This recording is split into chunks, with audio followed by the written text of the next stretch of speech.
మాకు బోల్డ్ ఊళ్ళు ఉన్నాయి. మేము ఈ డ్రైన్స్ కట్టామని చెప్పుకోవడానికి మాకు బోర్డు ఊళ్ళు ఉన్నాయి. మేము ఈ నీటి సమస్య తీర్చాలని మాకు బోర్డు ఊళ్ళు ఉన్నాయి. ఇక్కడ బ్రిడ్జ్ కట్టామని చెప్పుకోవడానికి మాకున్నాయి. అంటే అభివృద్ధి ఏ విధంగా జరిగిందో ఆలోచించండి.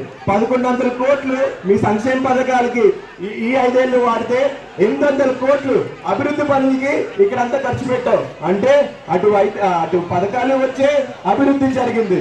కేవలం పథకాలు ఒకటే ఇవ్వలేదు, అభివృద్ధి కూడా ఇచ్చారు. అందుకే ఇవన్నీ ఎప్పుడైనా చూసి ఆలోచించే ఓటేయాలి. ఎందుకు చెప్తున్నాను ఇవన్నీ?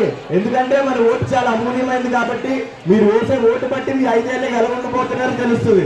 అందుకే ఖచ్చితంగా ఎప్పుడైనా ఆలోచించుకొని ఓటేయండమ్మా. ఇంకా అభివృద్ధి గురించి సంక్షేమ పథకాల గురించి మాట్లాడుకుందాం. ఇద్దరికి 2 ఓట్లు ఇస్తారు. మన గుర్తేంటో తెలుసా? గట్టిగా వినపట్లేదు. అది 2 ఓట్లు ఇస్తారు. ఒక ఓటు మన ఎంపీ గారు బెల్లాన చంద్రశేఖర్ గారికి. ఆయన ఓటేస్తే కేంద్ర ప్రభుత్వంలో గెలుస్తారు. ఇంకో ఓటు మా నాన్నగారు బొత్స నర్సయ్య గారికి. ఆయనకు ఓటేస్తే ఎమ్మెల్యేగా శాసనసభలో గెలుస్తారు. వీళ్ళిద్దరికి గెలిస్తే పైన గెలుస్తారు తెలుసు కదా. జగన్మోహన్ రెడ్డి గారు గెలిస్తే ఆయన ఈ 5 ఏళ్ళు 130 సార్లు మీ గురించి బటన్ నొక్కారు. ఇప్పుడు గెలిపిస్తే ఆయన 130 ఏంటి 160 సార్లు కూడా నొక్కడానికి ఆయన సిద్ధంగా ఉన్నారు. బటన్ నొక్కించుకోవడానికి మీరు సిద్ధంగా ఉన్నారు.